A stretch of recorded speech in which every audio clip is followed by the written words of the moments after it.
Sometimes that comes to people at a younger age.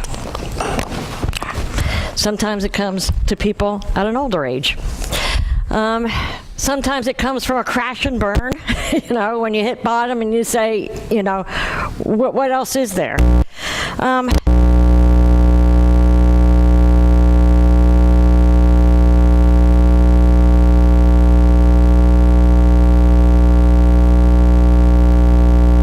Of which all that now remains is an empty print and trace. This he tries in vain to fill with everything around him, seeking in those that are not there the help he cannot find in those that are, though none can help, since this infinite abyss can be filled only with an infinite and immutable object, in other words, by God himself. When we talk about God, if I would ask you how you would define God, if you would go out and ask other people how they define God, every person probably, with every person, you'd have a different definition of God. If you asked them how they experience God, with every person, you would probably have a different answer. And yet every answer is different. There's no right or wrong. I don't believe as far as an experience of God. And a lot of times when people do get to that point that they say, isn't there more than this? They start searching for God, or they start doing things. I think that eventually will bring them to God, because that's really the question that they're asking, is how can I be fulfilled?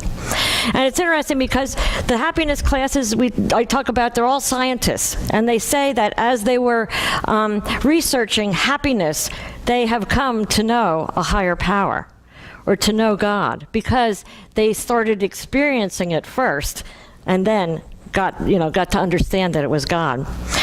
So thinking about God, when people start saying, isn't there more than this? A lot of people will come back to churches to find God. And yet, even in the Bible, it says in Acts 17, 24 and 25, it says, the God who made the world and everything in it is the Lord of heaven and earth, and does not live in temples built by human hands. And he is not served by human hands as if he needed anything. Rather, he himself gives everyone life and breath and everything else.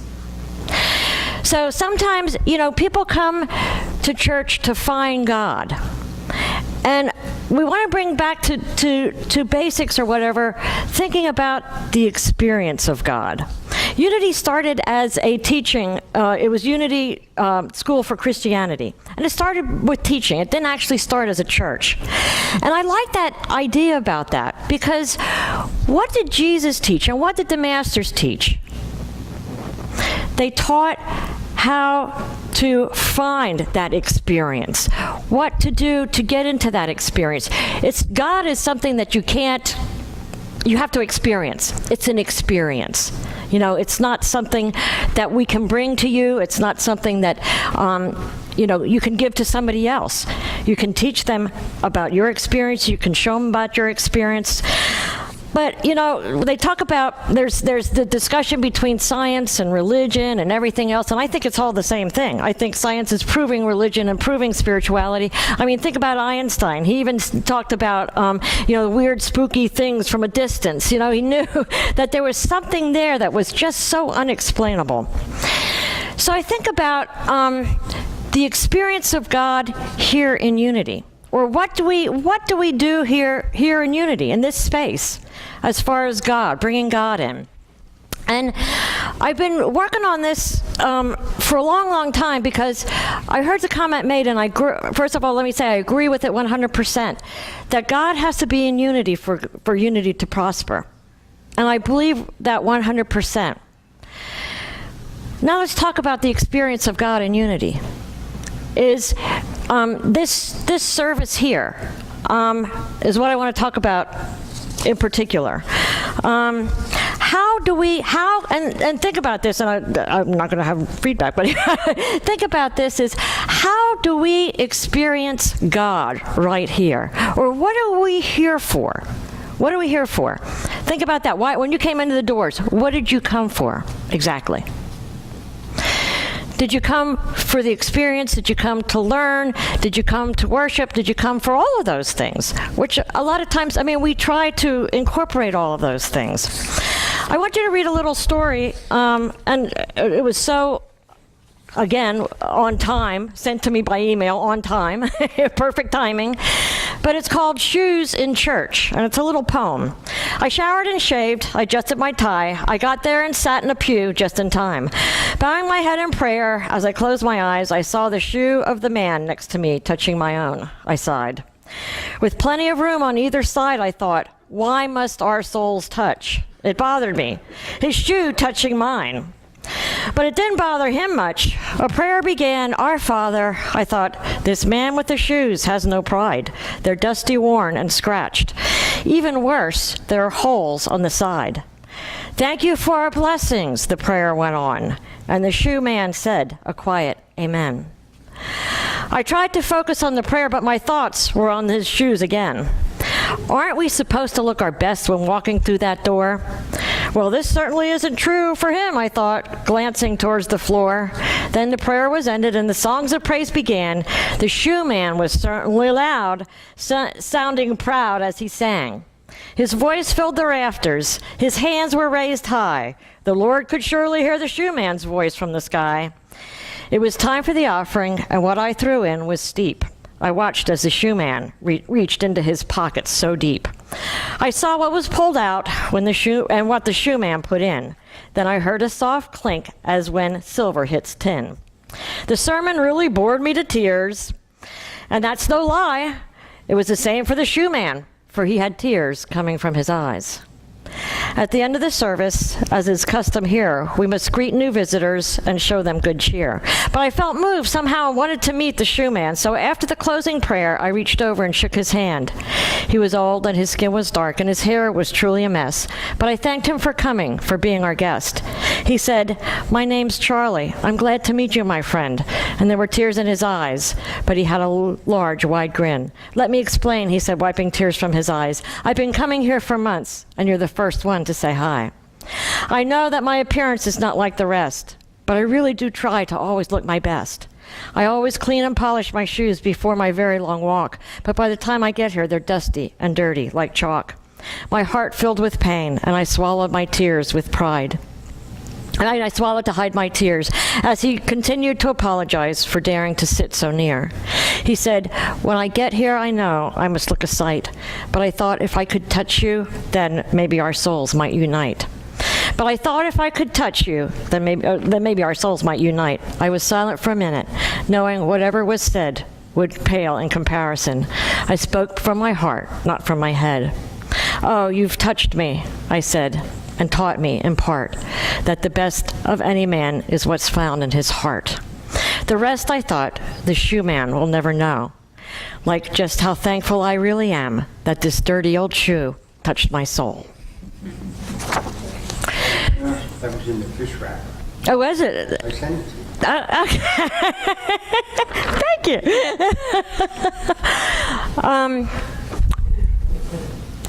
A lot of things in here spoke to me as I read it. Number one, they both sat in the same pew with their souls touching. And I love it when he said, the songs of praise sang, and he sang out where the writer didn't. Okay? One man was experiencing God in the same service. The other person was not experiencing God. He talks about the sermon bored me to tears. I don't like that laugh. But the sermon bored me to tears. The other person had tears streaming from his eyes. Obviously, that sermon touched him. So, God was there in that message. It's just one person found God and experienced God. The other person didn't. So, in this, what does this tell us? That it's our experience here. It's our being open to see God. Because when we talk about God, God is everywhere. God is here. It's a matter of if we acknowledge God. God is everywhere. God is in every person. God is in every place. God is really in every experience, even though sometimes we don't see that. The experience is either an expression of God or moves us towards that feeling of God, or it pulls us towards, towards God. The ones that we don't feel so good might be pulling us a little bit towards our better self, our highest self. But God's always there. God's always there. And, I did a lot of thinking. We're right now, and we have to stop saying we're a small church. We are mighty. We might be small in numbers right now, but we are mighty. We are mighty in spirit. We are mighty in experience, and God experience. We are mighty in wisdom. We are mighty in knowledge. There's when the hymn sang. When the hymn went in that song, the man sang with his hands raised. It didn't matter, if it was singable, if it was a hymn. I'm sure if it was a hymn, if it was whatever, the words moved him. The message moved him. And we have, when we had our town meeting and stuff like that, there was a lot said about the music at Unity, the this at Unity, the that at Unity. And what I want to point out is, what do we have at Unity? We have God right here. And it's a matter of how we choose to experience Him. It's a matter of how we choose to experience that. We can experience God with one little person standing up here singing a song. I remember when your little girl came up here and sang. That was experiencing God, because she sang with her heart. Hearing that person that's not here anymore, but that sat in the back and sang with her heart, all totally off key, and everybody heard her, but she was experiencing God. We don't have to wait. It's great to be in a church or in a gathering that has a choir that can bring you to that point. That really, has the music that bellows out and everything else. It's great to have that. But the thing is, we don't need that. If we experience that right now, guess what? We have it. We have it, and we will have it. And that's the thing of manifestation, and that's the thing that Jesus teaches is be thankful. When we talked all this gratefulness that we talked about here, it's being grateful for what we have and experiencing what we have. And once we do that, and once we feel that, we will have much more. Because it's not going to matter. We're going to walk out of here moved by whatever music we sing, because we're going to be open to it. We're going to be moved by whatever message you hear, because you're going to be open to it.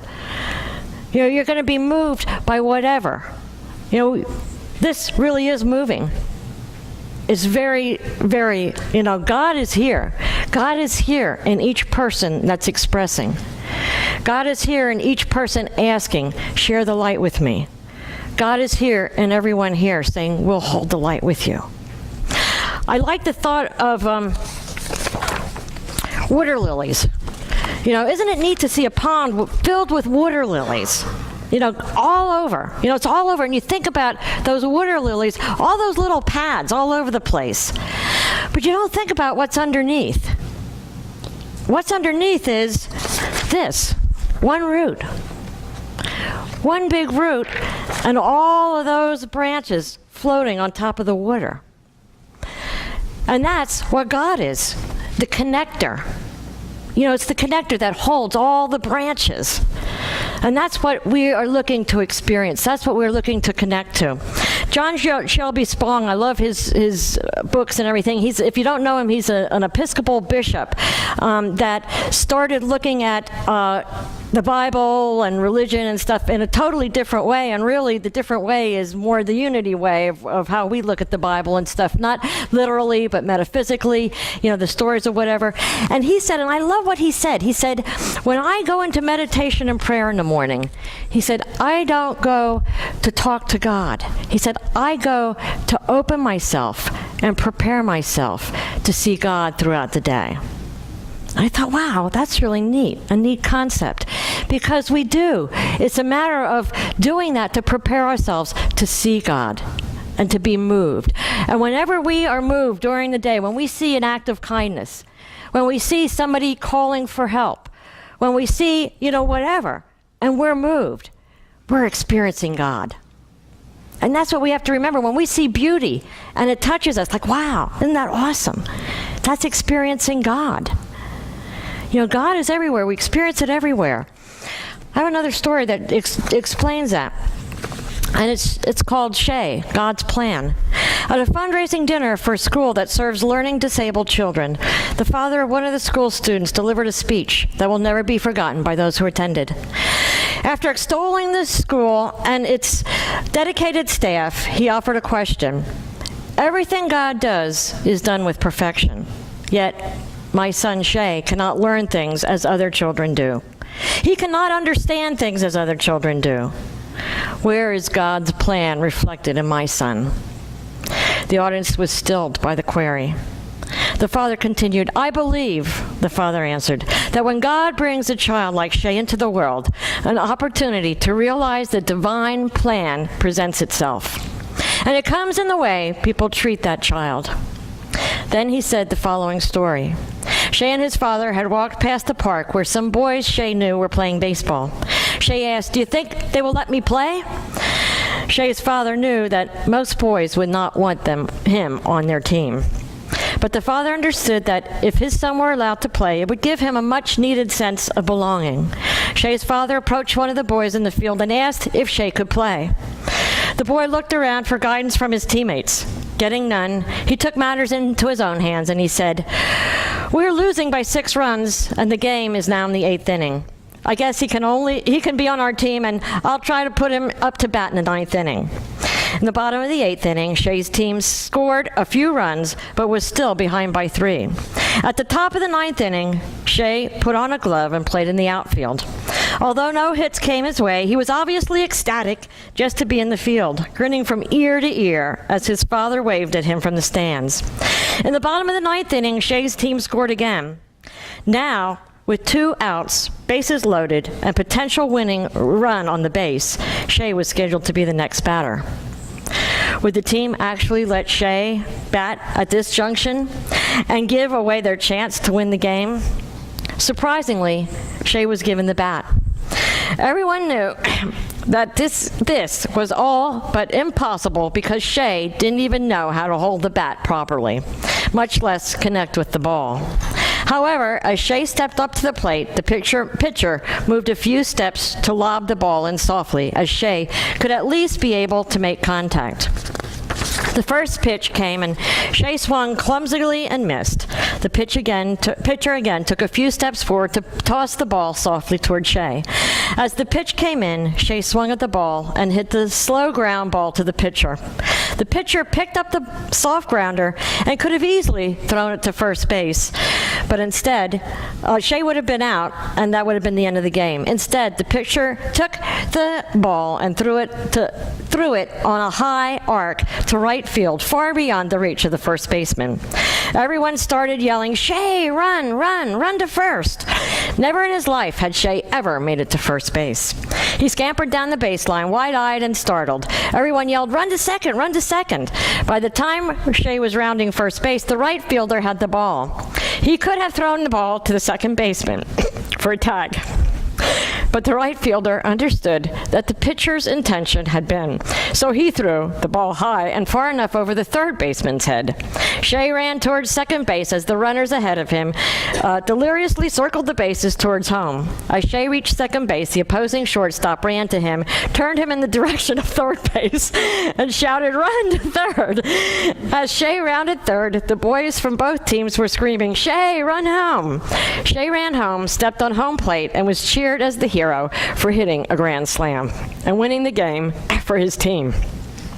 That day, said the father softly, with tears now rolling down his face, the boys from both teams helped bring a piece of the divine plan into this world.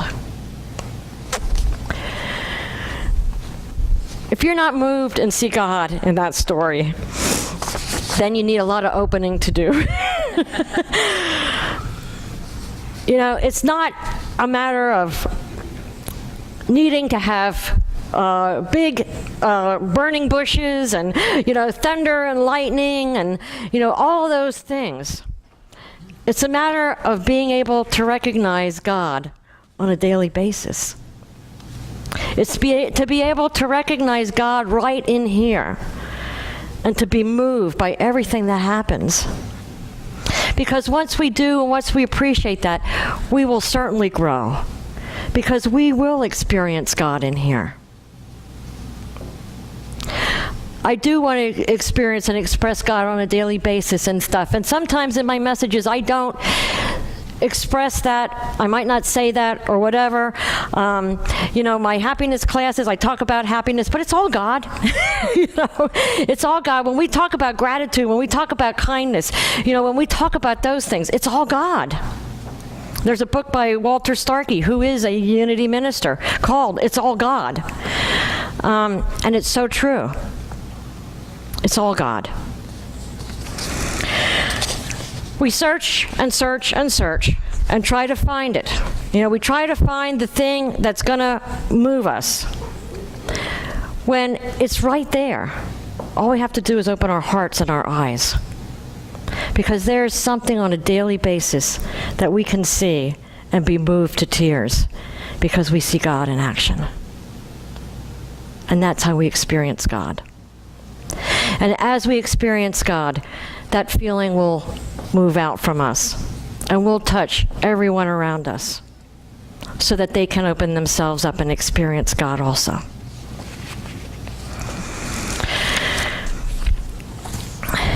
When we come here, we come to learn. We come to experience God. People might experience God at different parts, different things. You know, I'm hoping that everybody will experience God on a weekly basis, and we'll take that out. I ask you, you know, to open yourselves up to any of the music that we have, to any of the messages that we have, to any of the celebrations or the ceremonies that we have, like the candle lighting, and see how you can experience God differently in each way. Because that's what it's all about. We experience God in all different ways. And even in the things that we don't like, we experience God. Because God is pulling us, saying, you know, look at things differently. You need to look at things differently. I'm here. You know, I'm here. You need to look at things differently. So,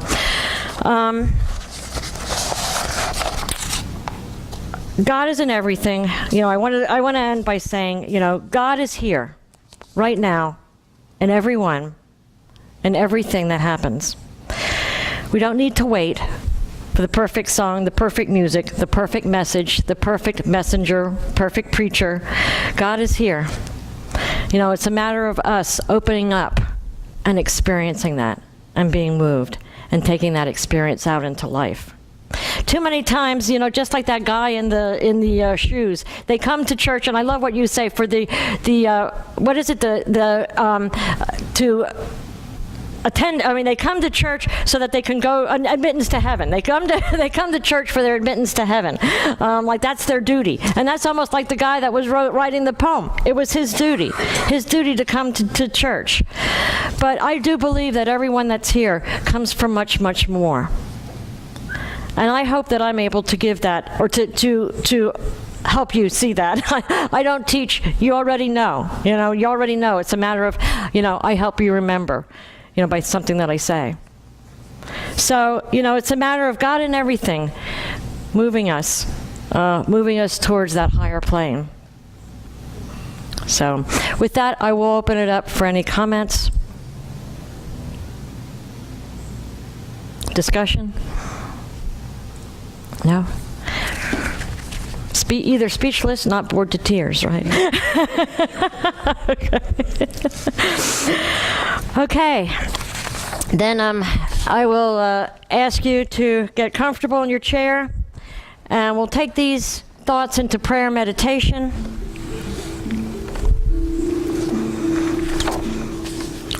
As we get comfortable in your seat, Just feel the seat supporting your body, the floor supporting your feet. Just take a deep breath in and relax.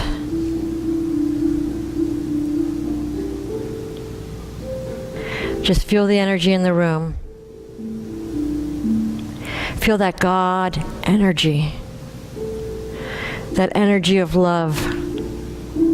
That energy of compassion. That energy of joy.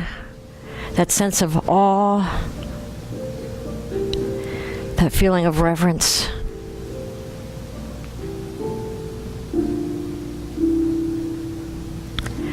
As you feel this deep, deep within your heart, know that this is the kingdom of heaven that Jesus taught about. The kingdom of heaven that's deep within us.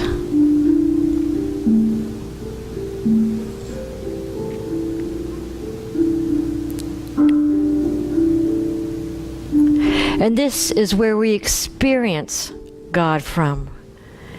When we see something that moves us,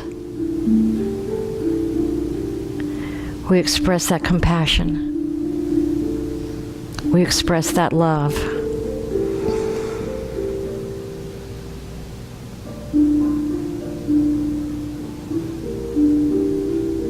I invite you to hold on to these feelings and make a commitment that as we leave this room, you will open your eyes, open your mind, and open your heart to experience God minute by minute. To see God in the children playing. To see God in the beauty of the leaves turning. To see God in the kindness of others. To see God in the smile of your neighbor.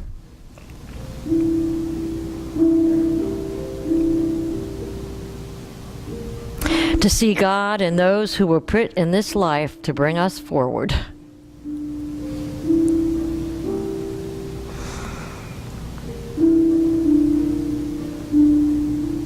Know that God is here and now, and the only power in our lives.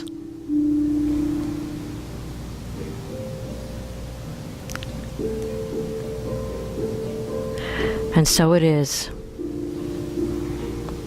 As you have this feeling of connectedness, just as the lilies on the top of the water, I invite you to open your eyes, knowing that we are one.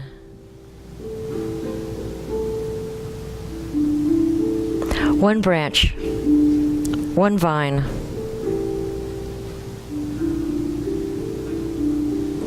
In the roots of God. And so it is. Amen.